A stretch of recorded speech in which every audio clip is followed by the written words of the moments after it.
Assalamualaikum warahmatullahi wabarakatuh. Halo guys, welcome to Vigo Talks. Jadi kenalin, aku Larasati Arin Putri dari Kementerian Kominfo bersama dengan dan aku Yudi dari Kementerian Gender. Ya, jadi di podcast perdana kita kali ini kami bakal membahas tentang gender. Ya, sebelumnya nih Mbak Yun, saya mau tanya dulu nih, ketika mendengar kata gender itu, gimana sih menurut Mbak Yun? Ya, kalau dari aku ketika mendengar kata gender, menurutku gender sendiri itu sebuah kata yang lahir karena adanya konstruksi sosial ya.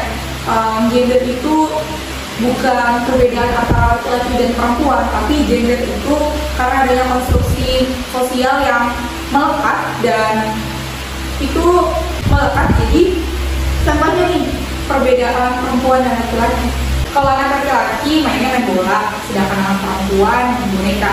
Itu kan sebuah konstruksi ya yang lahir dan berkembang di masyarakat kita, di lingkungan kita. Jadi kita udah tertanam nih stigma bahwa anak laki-laki itu ya dia cuma main bola, anak laki-laki itu nggak cengeng, pokoknya maskulinitas gitulah. Dan anak perempuan itu yang feminin, yang main boneka, yang suka pakai baju gaul, suka warna pink. Itu kan sebuah konstruksi yang hadir karena adanya masyarakat. Padahal kan mereka itu bisa memilih gitu, nah apa yang mereka mau. Nggak jarang nih anak perempuan pengen main bola, tapi karena adanya konstruksi itu jadi ada stigma nih, kamu kok anak perempuan sih, kamu kan anak perempuan nggak pengen main bola gitu kan. Kayak gitu sih terkait konstruksi gender itu yang hadir di lingkungan kita saat ini. Oh gitu ya Mbak Yun. Lanjut ke pertanyaan selanjutnya ya Mbak Yun. Boleh. Jadi menurut pandangan Mbak Yun nih, kesetaraan gender itu gimana sih? Ya, kalau bicara terkait kesetaraan gender ya, kalau bicara masalah kesetaraan gender sendiri, itu merujuk pada suatu keadaan ya. Keadaan antara laki-laki dan perempuan, entah pemenuhan hak ataupun kewajiban. Karena kesempatan yang sama antara sama manusia itu harus kita dapatkan gitu, nah bukan karena jenis kelamin, kamu perempuan ataupun kamu laki-laki, sehingga tidak ada lagi tuh diskriminasi ataupun penindasan yang hadir karena adanya perbedaan ataupun sekat antara perempuan dan laki-laki. Itu sih yang orang-orang selalu katakan dari kesetaraan, karena kadang tuh contohnya nih orang-orang nih, contoh paling simpel terkait kesetaraan itu ketika kita berada di organisasi, ketika ada perempuan A dan laki-laki A yang memiliki tanggung jawab yang sama, yang memiliki kinerja dan kualitas yang sama, tapi ketika mereka ingin mencalonkan menjadi ketua, kalau organisasi itu adalah organisasi yang menjunjung tinggi kata kesetaraan, mungkin gak akan ada keluar kalimat yang kayak dia kan perempuan, ngapain jadi ketua? Lebih cocok kan laki-laki yang jadi ketua, dia kan perempuan, lebih baik dia di belakang aja, dia yang support laki-laki. Yang itu sih yang bikin aku merasa bahwa kesetaraan gender itu harus banget gitu diterapkan untuk kita ataupun masyarakat. Mengingat banyaknya kasus-kasus kekerasan seksual di dalam kampus ya Pak Yun, menurut Kementerian Gender nih, kenapa Permendikbud itu harus direalisasikan di kampus? Ya, kalau dari Kementerian Gender sendiri ya, kenapa Permendikbud nomor 30 tahun 2021 itu harus segera direalisasikan? Ya, kalau dari Kementerian Gender sendiri terkait implementasi Permen itu sangat urgent ya, mengingat kasus kekerasan seksual yang ada di Indonesia itu sangat meningkat. Bahkan kalau dikategorikan kampus ataupun sekolah itu ada di nomor urut ketiga terkait masalah kasus kekerasan seksual, sehingga kita bisa lihat kalau kampus ataupun sekolah itu ternyata bukan ruang aman buat kita, buat para korban. Dan kenapa Permendikbud ini harus segera direalisasikan? Karena Permen ini mengatur terkait pencegahan dan penanganan secara komprehensif, dan di situ kita bisa lihat bahwa korban ataupun pelaku bisa ditindak tegas bisa ditindak tegas karena belum ada nih peraturan ataupun payung hukum yang mengatur terkait kasus kekerasan seksual ini. Dan secara yuridis Permendikbud ini dia punya legal standing nih untuk menindak terkait kasus-kasus kekerasan seksual yang ada di kampus, sehingga Permendikbud ini juga jadi udara segar nih buat kita-kita, karena dengan adanya Permendikbud ini kita bisa merasa aman dengan ancaman-ancaman kasus kekerasan seksual. Itu sih Laras yang bisa aku sampaikan terkait urgensi dari Permendikbud itu sendiri. Nah, tadi alasan kenapa Permendikbud itu harus segera direalisasikan di kampus supaya mahasiswa-mahasiswa itu bisa merasa aman di kampus dari ancaman-ancaman kekerasan seksual. Nah, selanjutnya nih, kenapa sih kekerasan seksual itu masih dianggap tabu dan aib sehingga takut, sehingga korban-korban itu takut buat melaporin kekerasan seksual yang mereka alami?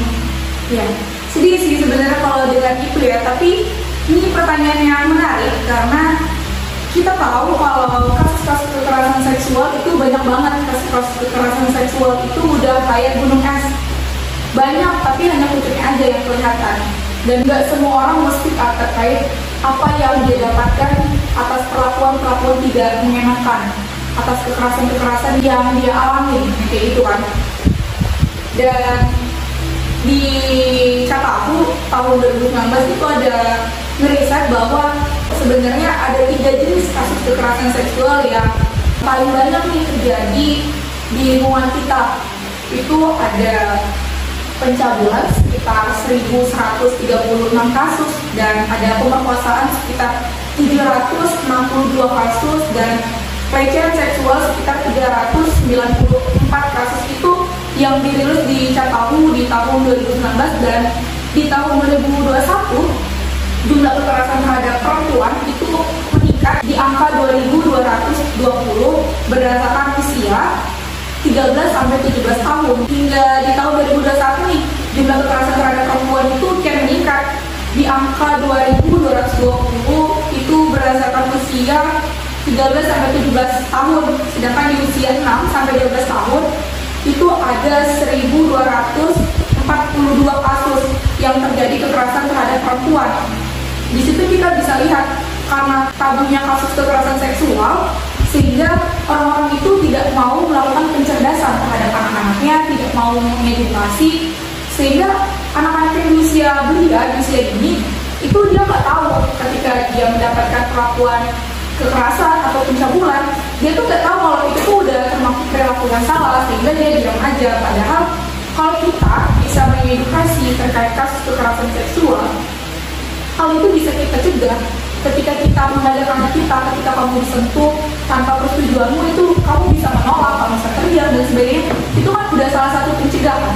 Berarti benang merah yang aku tarik terkait pertanyaan tadi Aras, kenapa? Karena kasus kekerasan seksual itu dianggap tabu, dan orang-orang itu berpikir bahwa hal itu bukan budaya kita, sehingga karena itu bukan budaya kita, jadi orang itu nggak mau memperkenalkan edukasi, nggak mau memperkenalkan seks edukasi kepada anak-anaknya. Jadi banyak banget kasus-kasus kekerasan yang terjadi karena ketidaktahuan itu. Itu sih Laras. Ya, jadi yang aku tangkap dari pembahasan tentang tabunya kekerasan seksual itu, kita berharap keluarga dan sekolah bisa memberikan edukasi kepada murid, kepada anak dan keluarganya, agar mereka tahu bahwa mereka itu sedang dilecehkan atau tidak. Dan juga mereka bisa melaporkan hal tersebut kepada keluarga atau kerabat terdekat mereka. Ya, selanjutnya nih Mbak Yun, aku mau nanya nih, kenapa sih kesetaraan gender itu tuh penting saat ini?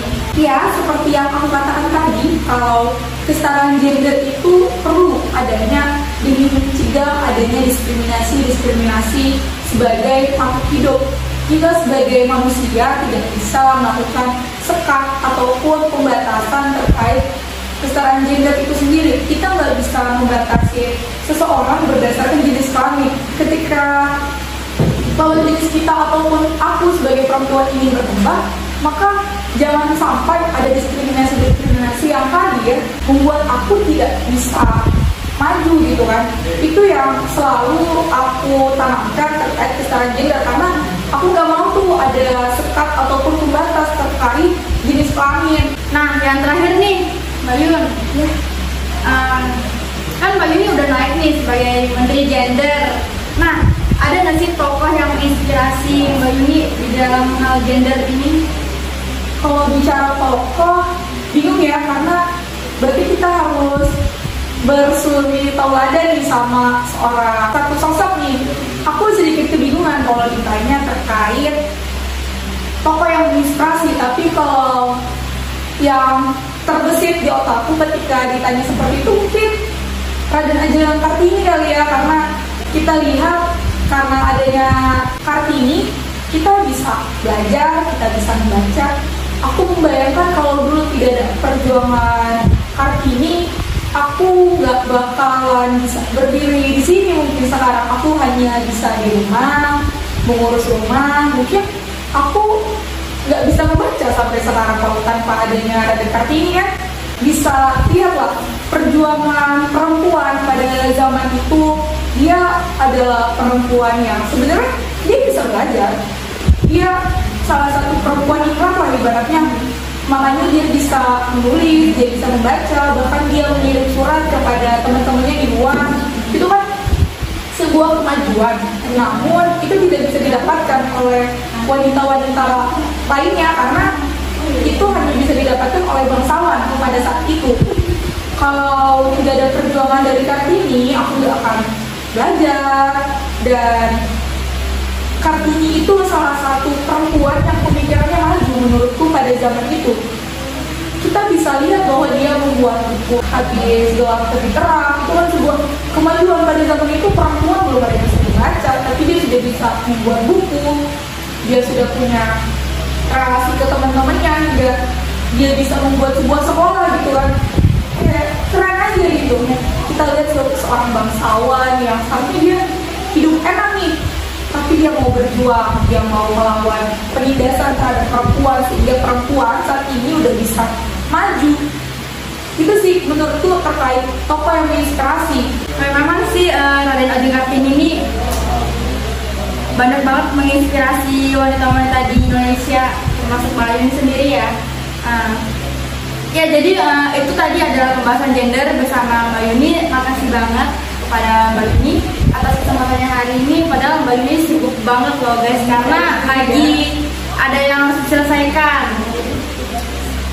Hebat banget Mbak Yuni ini, tetap mau nyempetin datang ke podcast kami hari ini. Ya jadi inti dari podcast hari ini, kesetaraan gender itu tuh penting banget di kehidupan kita sehari-hari. Dan juga perlu dengar lagi, setara itu bukan berarti sama. Dan juga kita harus menyadari bahwa kekerasan seksual itu bukan hal yang tabu atau memalukan lagi. Dan juga kita harus bisa mengedukasi terhadap teman-teman kita, kepada keluarga kita tentang kekerasan seksual ini. Dan yang terakhir nih Mbak Yun, gimana sih harapannya untuk Unmul ke depannya kita nanti ini? Ya, kalau harapan aku sendiri terkait Permendikbud yang ada di kampus kita ini, aku berharap besar bahwa Permendikbud ini harus segera diimplementasikan, harus segera direalisasikan di lingkup kampus. Karena kenapa? Kasus kekerasan seksual itu banyak banget dan setiap hari selalu meningkat.